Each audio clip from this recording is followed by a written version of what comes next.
La Revolución Francesa.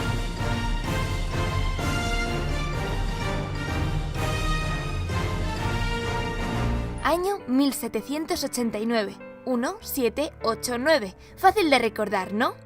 En esta fecha se estableció el cambio de la Edad Moderna a la Edad Contemporánea, gracias a la Revolución Francesa.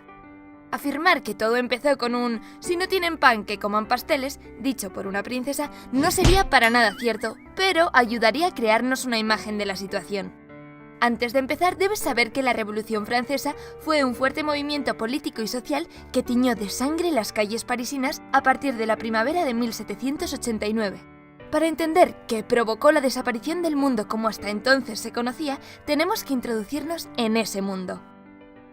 La sociedad se estructuraba en una pirámide dividida en 3 estamentos. En la punta estaba la monarquía, quienes mantenían un control total y absoluto sobre la población. De esta hablaremos más adelante.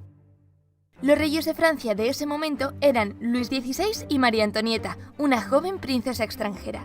Dato: a los franceses no les gustaban los extranjeros. La reina se protegió en los inmensos jardines de Versalles, generando todo tipo de especulaciones. Al mismo tiempo, el rey Luis XVI se había encargado de humanizar su figura y la monarquía ya no era ni omnipotente ni intocable. Se podría decir que sus arcas estaban tan debilitadas como su imagen y no iba a ser difícil quebrar los cimientos de la monarquía. La nobleza y el clero en el segundo estamento tampoco sufrían demasiado. Gozaban de numerosos privilegios, tanto económicos, no pagaban impuestos, como sociales. Sus caprichos eran sostenidos por la base de la sociedad, el pueblo llano, los campesinos y la burguesía, comerciantes y artesanos en su mayoría. La vida de los campesinos estaba llena de desventajas, pagaban altos impuestos, no poseían tierras, por lo que parte de lo que cultivaban lo destinaban a sus dueños y dependían de las cosechas. ¿Qué pasa? Que en 1787 el invierno fue muy frío y después llegó una gran sequía. ¿Te puedes imaginar la crisis alimentaria? Hubo una escasez de harina y por lo tanto de pan, el principal alimento de los hogares pobres. Dicha escasez aumentó su precio y las personas que no podían pagarlo, si no morían, pasaban mucha hambre. Las cosechas de 1788 no fueron mejores. Las palabras que definían a este pueblo eran miseria, marginación y determinismo.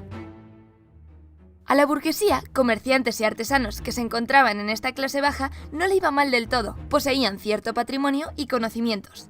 El problema es que estaban cansaditos de que la nobleza les ninguneara y por ello se propusieron destruir el antiguo régimen con libros y alguna que otra arma. Sí, con libros. El hambre y la falta de libertades vino acompañada de un movimiento intelectual conocido como la Ilustración. Y es que algunos filósofos y escritores querían arrojar un poco de luz en la oscuridad que inundaba la ciudad más allá de los jardines de la corte. Y esa luz era la razón, en contraposición de la ceguera que producía la religión y el absolutismo. Estas ideas fueron muy importantes para llevar a cabo el cambio. Y tenían como referencia la revolución de las 13 colonias norteamericanas, que dio un empujoncito a la burguesía francesa para tomar las armas. O sea, resumamos. A la monarquía no le quedaba mucho dinero, los nobles y el clero no pagaban impuestos, y el pueblo, empobrecido, sin derechos ni libertades, asumía todos los gastos. Esta situación era insostenible y tenía que explotar de algún modo u otro. De hecho, lo hizo. Como las flores en primavera, el 5 de mayo de 1789. Suscríbete. El desarrollo de la revolución se divide en 3 fases. La etapa monárquica de 1789 a 1792, la etapa republicana de 1792 a 1804 y la etapa imperial de 1804 a 1815. Repite conmigo: monárquica, republicana e imperial. Debido a la crisis económica de la que os he hablado, el rey Luis XVI convocó los Estados Generales, o sea, una asamblea que se reunía únicamente cuando el rey estaba en apuros. En ella, los representantes de los estamentos transmitían sus inquietudes. La principal queja vino de mano del tercer estado, quienes pedían el voto individual en vez del voto por orden.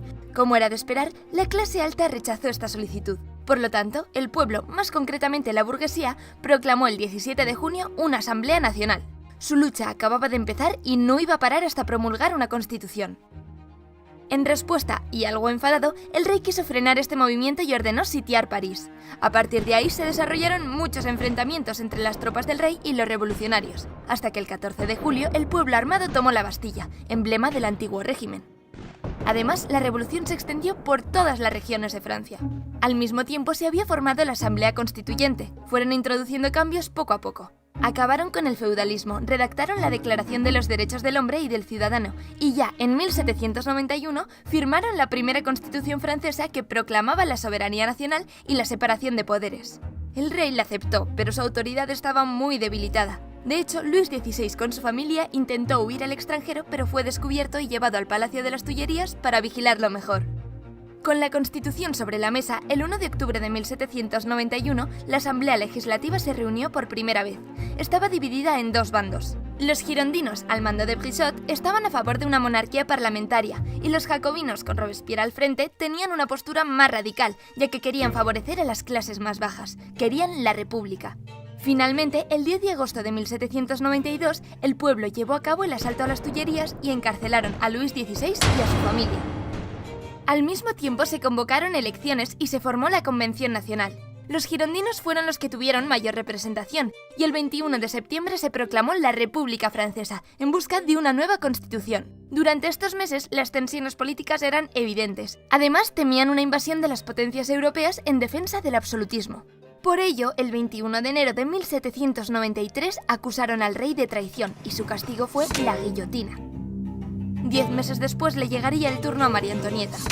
Poco a poco se fue instaurando lo que se conoce como la época del terror. Debido al miedo de una intervención del resto de países europeos, los jacobinos, con Robespierre al mando, tomaron el poder. La violencia política se convirtió en norma y las ejecuciones en el pan de cada día. Millares de personas, detractoras al régimen o sospechosas, murieron en las guillotinas. En 1794, el pueblo se volvió a organizar para acabar con el dominio radical de los jacobinos y finalmente, en julio de ese año, Robespierre también fue ejecutado.